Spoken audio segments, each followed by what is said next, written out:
In this video, I'm going to help you to stop being the liquidity of the market. I know you guys have been in the situation where the market is in a bullish trend and you end up missing the trend despite the fact that the whole trade went in your direction due to a lack of knowledge in what market structure simply means. Okay, so let's say in a bullish situation, we'll take this out. Let's say in a bullish situation,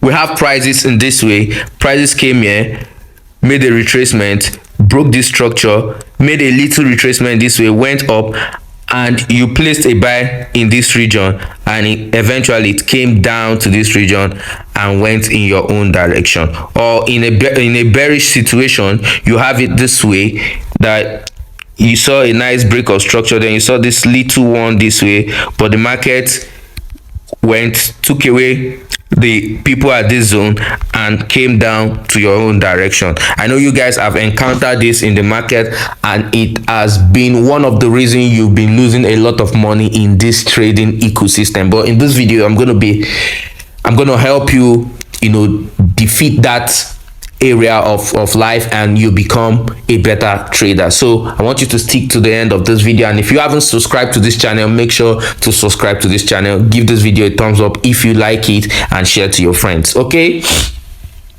now let me teach you how to escape this. Now in this, to escape this, first you need to understand what a perfect retracement is. Okay, if you don't understand what a perfect retracement is, you definitely cannot escape this. Okay, a perfect retracement in a bullish situation or a bullish scenario is when you identify the last candle that caused this retracement.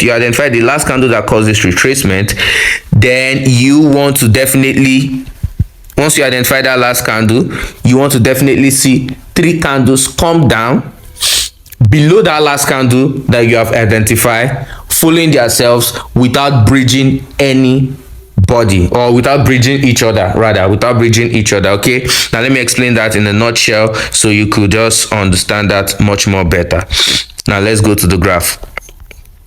I'm gonna take all this out. Now let's say we want to identify here as a nice pullback. Okay, now the first thing we want to do is to identify this last candle, which is this white candle here. So white bullish candle here. So once we've done that, we want to see 3 candles come below it. So we have 1. You can see from this one we didn't bridge this high, so we had 1, we had 2, we had 3. Okay, let me make it much more simple for you to understand. We had 1 this way. Okay, we had 2, then we had this eye. You can see we didn't breach this eye.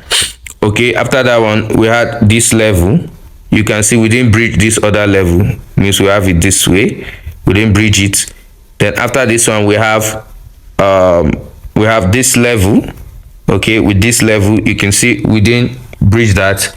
Then we have the third one here. Okay, so once you see this kind of pattern without bridging any of this candle, then you have a perfect pullback or a perfect retracement. Okay, once you understand this, you can use it in a bearish form, you can use it in a bullish form, any which way you want to use it, be it bullish or bearish. That is what a perfect retracement actually looks like. Okay, then there are other patterns you need to understand, like probably having one pullback. If you have one pullback, that doesn't invalidate that area. The area is still valid.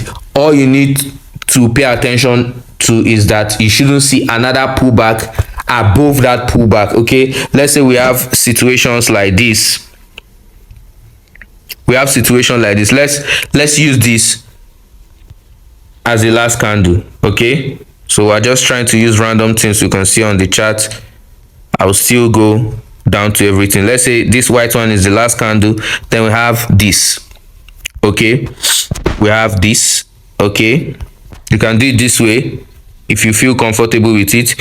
We have this. So from here to here, the next one is this. We didn't bridge that up. The next one is this one. We didn't bridge that up. Now if you look at this one, we already have just 2 below that last area. This is the last area, so let me map it. This is the last area, and let me change the colors. Okay, let me make it much more transparent for you to see. Let's say we have this area as our last area, then we only have two. Okay, we have this one and this one. Now this is not yet a valid retracement. Then we had this up one here, which is the what? Fake out. Okay, now if we have another one coming down below this area,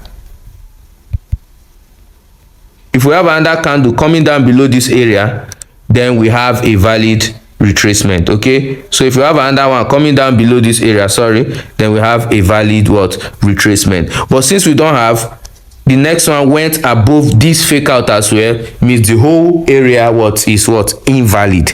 But if we have another one coming below this one without bridging this one again, the next one don't have to bridge this one. Okay, if we don't have the next one doesn't bridge this one but comes below this one, then that area is still valid. Remember I said 3 candle after you've identified the last candle that caused the pullback in any which way, be it a bearish or a bullish scenario, 3 candles below it without what? Bridging each other, then it's valid. But there's some situation that you can have just one bridge is fine, but if we have the next bridge above it, then everything there is what? Invalid. We need to look for another what? Zone. Okay, that is to make sure we have a valid point, okay, or a valid pullback to that zone. Okay, now let's take a nice example on this. Now let's look at this area here. I purposely kept this area for you guys so that I don't have to go looking for it. Now, a lot of people are going to identify this side as a break of structure, and they'll be looking for a nice retracement at this zone, since they already knew that the last break of structure, the last pullback is this area. So they'll be looking for another one at this zone. You'll be looking for another one at this zone, to come back to this area. While waiting for that, they'll be taking out, and prices will move straight to this zone and start going in their own direction. Remember, they wanted to take a bearish move at this zone, but because this zone is a liquidity area, it is not a valid zone and did not meet up to our terms and condition, then this side is going to serve as what we call what? Liquidity. So I'll call here liquidity zone. Okay, then it's going to tap into this zone. So we don't want to be in this situation. That is why we are learning what validates a what? Pullback. Now let's go back to this place and take a nice look at this thing. Now you can see we only had just one. Remember I said we need 3 to validate that point. So we only have just one, and after that one, there's no other one above this area. The thing just came down, broke down this zone, and from this zone, this is the last one here. We had 1 2 3. We had 1 2 3. Okay, at that zone, then we went to this area, then we started what? Coming down.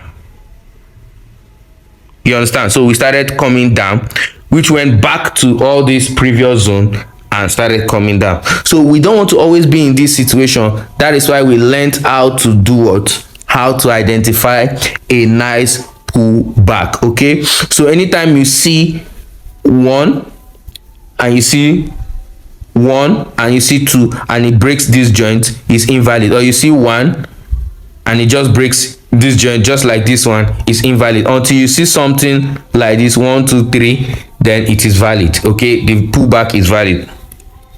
Be it you want to look at it in this scenario, that 1 2 3, you can see the whole thing is still valid down to this area. You can see after that it came down and made that move that you wanted, and most of you are going to place your trades here and you will get liquidated from that trade. Okay, you're going to place your trade here and probably put some stop loss here, then you get yourself kicked out. But if you are done this, or you understood this assessment, then even if you want to put your stop loss, even if you intend putting your stop loss slightly above this zone, you would still get some points. Okay, you still get a nice 1 ratio. For me, that takes 1 to RR, you still get some nice one. Aside this one, you can actually go to much more lower time frame and execute these trades nicely. Okay, this is an higher time frame. Okay, I don't really